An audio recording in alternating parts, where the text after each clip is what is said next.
All right, in section 3.3, we're starting to look at other common functions. So what we're going to do is we're going to say these are the functions we've looked at in our lifetimes in mathematics. Let's review them and make a concise list.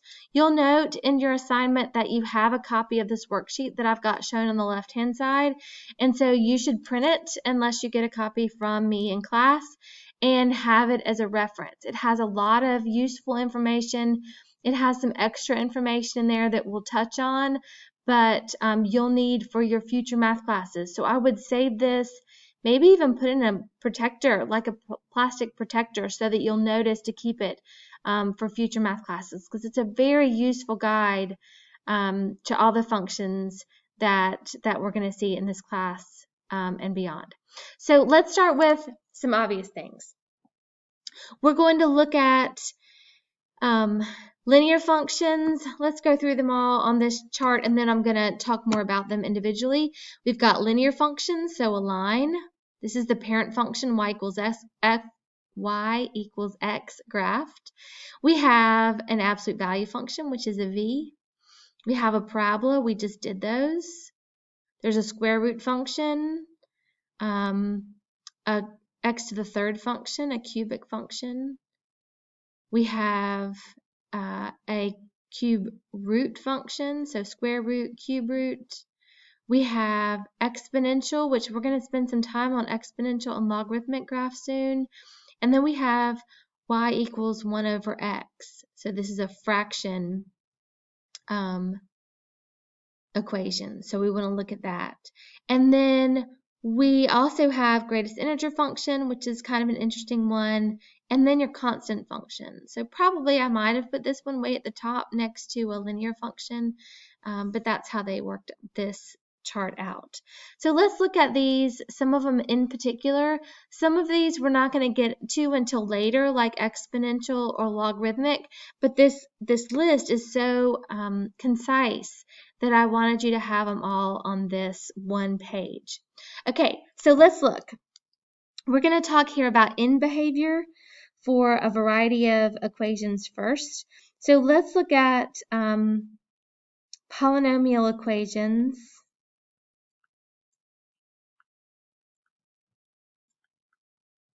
That means it has something like y equals 3x to the fourth minus 12x squared plus 7. It has exponents that are whole numbers, and there's no square root or fraction as exponents in the problem. Okay, so polynomial equations. Let's remember their end behavior.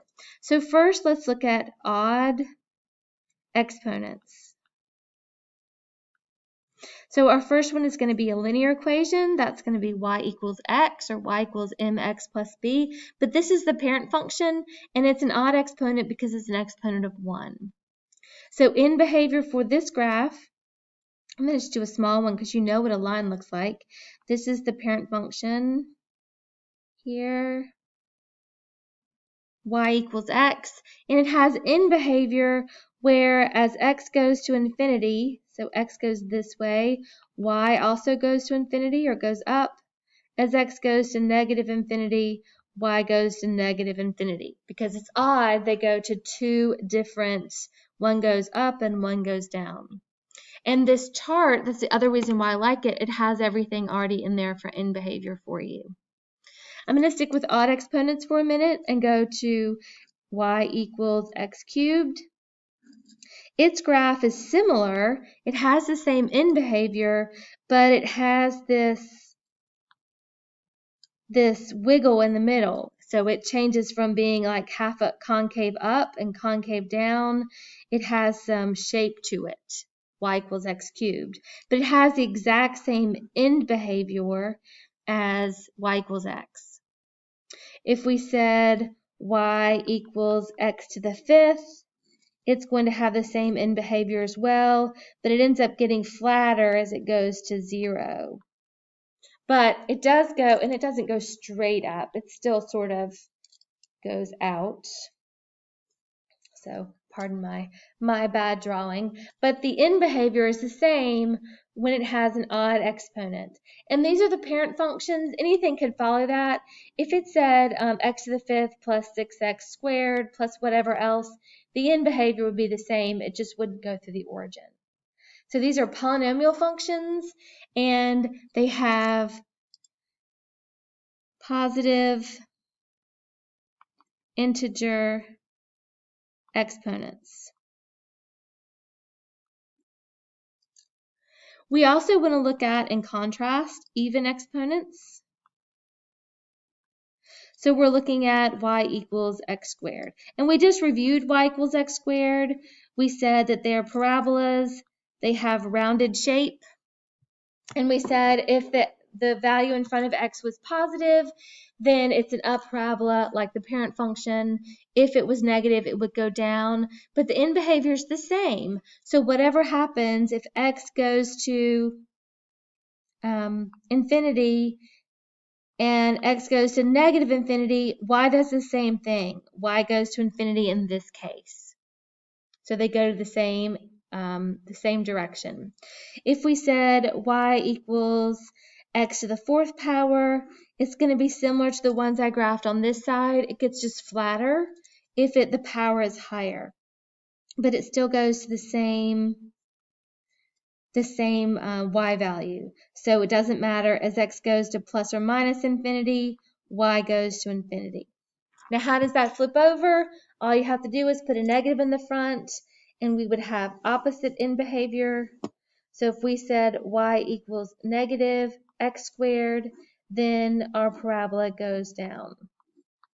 So as x goes to positive infinity, that's on this side. You can see it goes down, y goes down to negative infinity. And on this side, if x goes to negative infinity, we're talking about x going towards the left side of our graph, then y is also going down. The key here is that they're the same if it's an even exponent. In contrast, on the odd exponent side, if it's a positive, we call this Saturday Night Fever in this fashion, where it goes up on the right. If we said y equals negative x to the fifth, then we would actually graph it with the opposite end behavior. So it flips if there's a negative there. So these are polynomial ideas about end behavior, and it gives you an idea about how to sketch it based on the parent function. Let's talk a little bit about stretch. So that was a little bit of review. Let's do some specific examples though. Let's say I have y equals negative 2 x to the third power. What does that mean? So first of all, I want you to notice that the exponent is a whole number, so it's some sort of polynomial function. That means it's going to follow one of those graphs that we just did up above.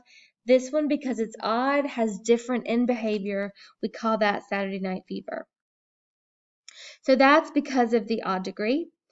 The 2 means it has some sort of stretch. So it's actually going to go higher and lower than the parent function.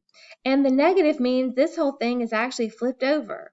So instead of having Saturday Night Fever that goes up on the right-hand side, it's going to go down. So normally they go like this.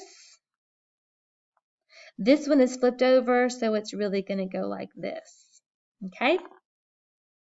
So let's actually do an XY chart, because that's the best way to know for sure if you're on the right track. So all the ones that you graph, you're going to confirm that your points are good by doing an XY chart. You're not going to do this kind of sketch that has no points at all. You're going to actually test some values to know that your graph is good. So we always want to do points around the origin. So let's do -2, -1, 0, 1, and 2. That gives us 5 points because this is the first one we've done to warm up to graphing these. So we're going to plug them all in and do the math. -2. First value is -2 cubed. That means we have -2, 1, 2, 3 times. So I actually have negative times negative, that's positive. 2 more, that's going to be a positive value. 2 to the 4th is 16. Not sure? Write out all the math and do it. Then I've got negative 2, that's this negative 2, and then negative 1 cubed. So that's negative 2 times negative 1. That's going to be positive 2. I have 0. That's negative 2 times 0 is 0. 1 will be negative 2 times 1 3 times. That's what x cubed means. 1 3 times, that's going to be negative 2. And 2 will be the negative 2 from the front, and then 3 2's. That'll be negative, because there's only one negative. 8 times 2 is 16. So now we have enough points to graph it. And we've got negative 2, 1, 2, 3, 4, 5, 6, 7, 8, 9, 10, 11, 12, 13, 14, 15, 16. There we go. Negative 1 up 2, 0, 1, down 1, 2, 3, 4, 5, 6, down 2, and then at 2 we're down 16. So graph each point.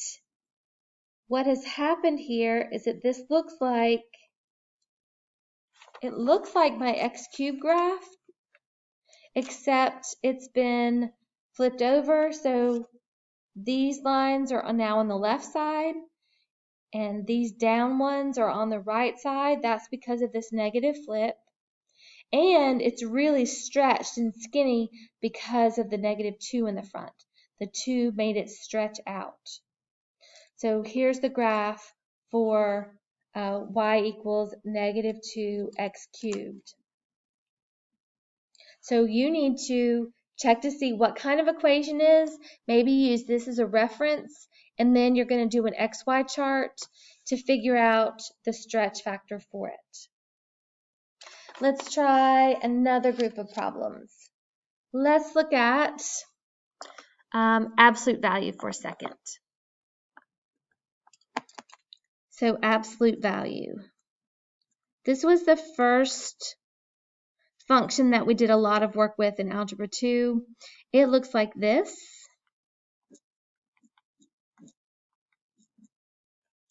Where we have absolute value. Now remember, it looks like a V, so it has one straight slope on one side and one straight slope on the other. This means it's like a line because it's x to the first power. But the absolute value, remember there's always two numbers that come out of absolute value, a positive and a negative, and so that's why we have it go in two different directions here, the plus or minus from both directions. The vertex, this point right here, is opposite math and then regular math. So opposite math when it's in parentheses with x, and regular math on the outside. So an example here would be y equals 2, x plus 1 plus 3. And we can pick out all the various parts here. So you might want to pull out your one-liner, one-pager from last year where you did a summary of absolute value. That would help you pick out all these various pieces from this function. The 2 means we have a slope of 2 on both sides, so it's going to be plus or minus 2. We have a vertex, which is opposite math negative 1 and regular math 3.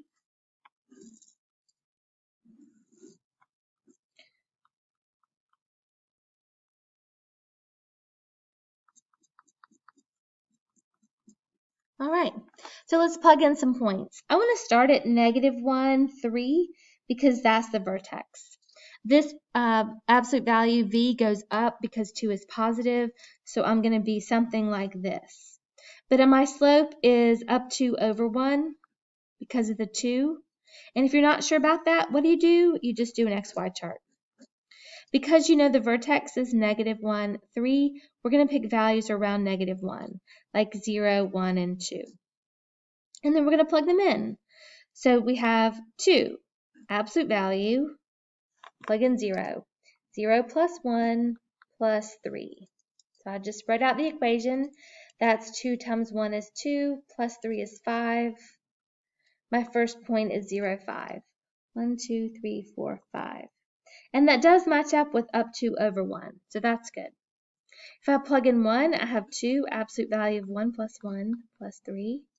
That's 2 times 2 plus 3 is 7.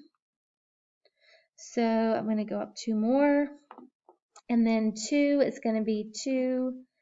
This will be 3 plus 3. So that's 6 plus 3 is 9. And this is one side. The other is going to mirror it. It's exactly the same because it's a V. So that's graphing absolute value and reviewing what we did last year. Other equations are the square root equation. And we've already talked about domain. So that's very important for a square root equation. Domain has 2 issues that we have to worry about.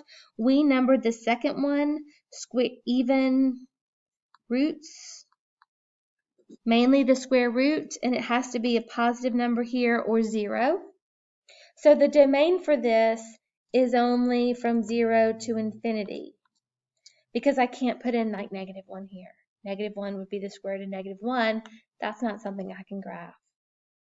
So for this one, we could do an XY chart to see what it looks like. The first value, and this should actually be a hard bracket because I can have 0. 0 is allowed. 0, 1, let's plug in those values, see what we get. 0 in the square root function, square root of 0 equals 0. 1 in the square root function is the square root of 1, which is 1. So I have 2 points already. 0, 0, 1, 1. If I do 2, I'm going to get the square root of 2, and I don't really know what that is. So I'm not going to do 2. I'm going to go 4, because I know what the square root of 4 is. So I'm going to make my chart with numbers that I can do easily. The square root of 4 is 2. So now I have a point 4, 2. 1, 2, 3, 4, 2. The next number I'm going to put in my chart is going to be something that has a square root. So I'm going to choose 9 because the square root of 9 is 3. So that's 4, 5, 6, 7, 8, 9, 3. And we have the shape for the square root function. Notice how the square root function doesn't have arrows on both ends because it doesn't go in the negative direction at all. It doesn't have any end behavior here at all. This only has end behavior as x goes to infinity. So as x goes to infinity, y goes up. So it goes to infinity. It's going really slowly, but it does go up. Notice how in the chart, they only have the one end behavior, just like I said. Now, in our rule, we said that 2 in our domain rules, so this was domain rules, was even roots. It turns out that odd roots are graphed everywhere. So let's look at that as a contrast. So example 4, odd roots, y equals the cube root of x. And that has a domain of negative infinity to infinity. You can plug in anything you want into an odd root. So we're going to do this with an XY chart. -2, -1, 0, 1, 2. So our first one, the cube root of -2. Does anybody know what that is? No. No one knows what that is. So -2 is a bad choice. And you don't always know what the bad choices are when you're starting one. I might be able to figure that out and know because I've done a lot of these, but I want you to start with a chart, and if you find out that it's hard, maybe think of something that does have a cube root, like 8. 8 has a cube root, so let's try 8 instead. So we're going to do the cube root of -8, and then we're going to do +8 here. Hopefully from our work with cubes, you can remember this one easily. This one is the same thing as 2 because you know that 2 times 2 times 2 is 4 times 2 is 8. So the cube root of 8 is 2. That means the cube root of negative 8 is going to be negative 2 times negative 2 times negative 2. That makes negative 8. So the cube root of negative 8 is negative 2. That makes a point. Negative 8, negative 2. This makes a point. Cube root of negative 1 is negative 1 because negative 1 times itself 3 times makes negative 1. So negative 1, negative 1. You plug in 0, you get 0. So that's 0, 0. And then we plug in 1, and 1 times 1 times 1 is still 1. So that's going to be 1, 1. We already did this one, 8, 2. So when you graph the cube root function, it looks like the cube function sideways, which is kind of neat. So graphing this, we're going to go negative 8, negative 2. 1, 2, 3, 4, 5, 6, 7, 8, down 2. Negative 1, 1, 0, 0, 1, positive 1, and then 1, 2, 3, 4, 5, 6, 7, 8, 2.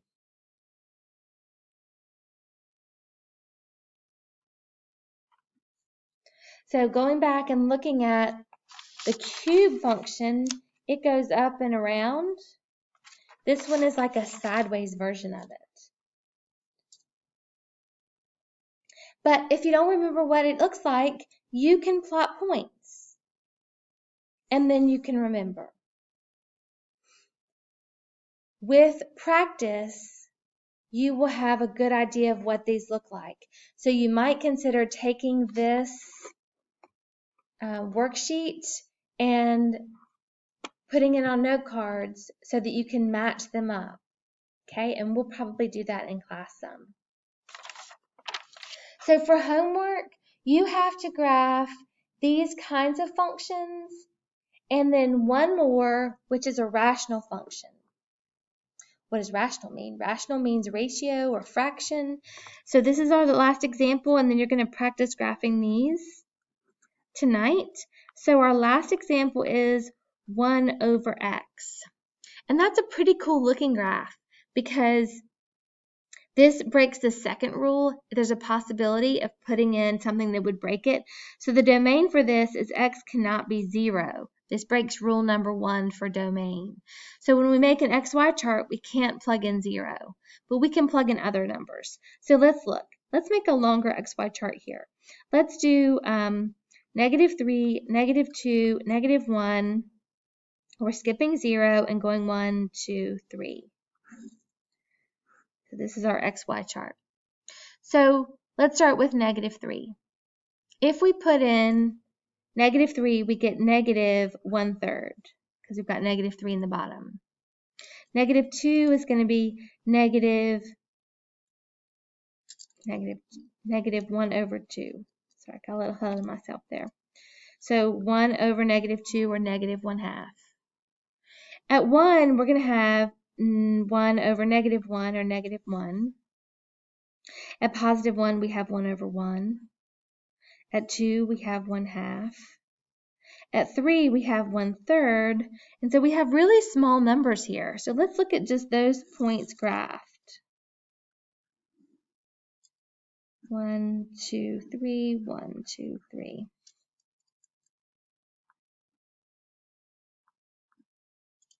So let's graph all these. Negative 3, negative 1/3. Negative 2, negative 1/2.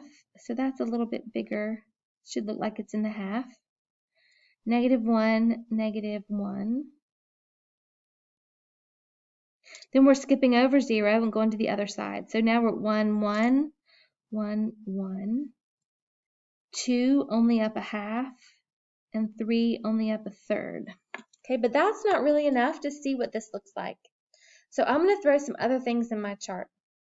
Because this is what's cool about the fraction, is that if we put a fraction in, I need to know what happens right here. I need to know what happens in this graph between 0 and 1. I can't plug in 0, but I can plug in, I'm going to start a new XY chart, I can plug in 1/2. So let's see what that math looks like. My function is 1 over 1/2. We did a lot of work with this in chapter 1. When we have a fraction divided by a fraction, we keep the top, we change it to multiplication, and then we flip the bottom over. So when we plug in 1/2, we actually get a bigger number. We get 2. So positive 1/2, I'm going up to 2. If I put in 1/3, I have 1 over 1/3.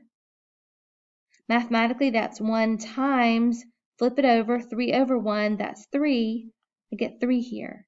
So at 1/3, I'm right here, and I go up to 3. So what a rational graph looks like is it goes and follows the x-axis this way, but it follows the y-axis this way. It continues to get bigger and bigger as we get closer to 0.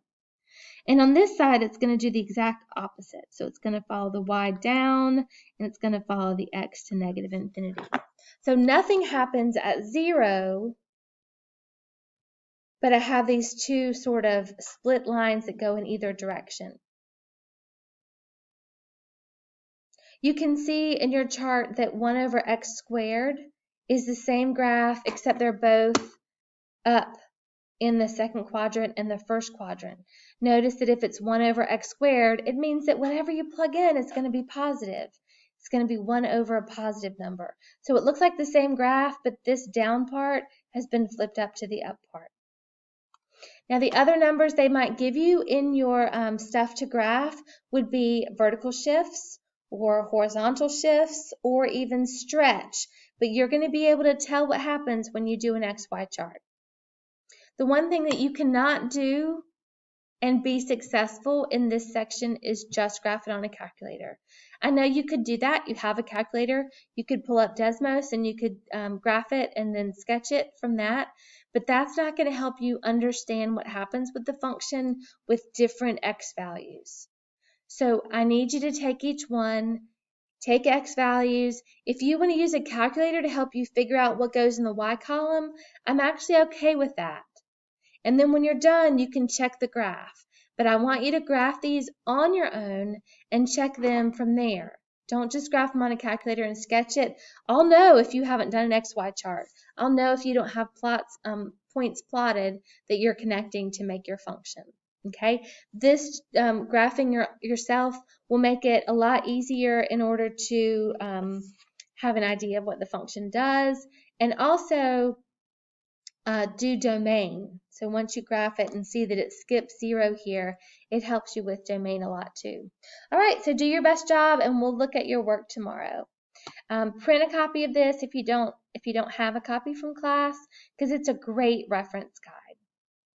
Also, I'm going to post a piece of paper if you wanted to print it and use for graph paper that will have multiple graphs on a page to help you out with the homework. So that's just if you want to use it. You can use paper like I've done here. It's totally up to you. All right, good luck.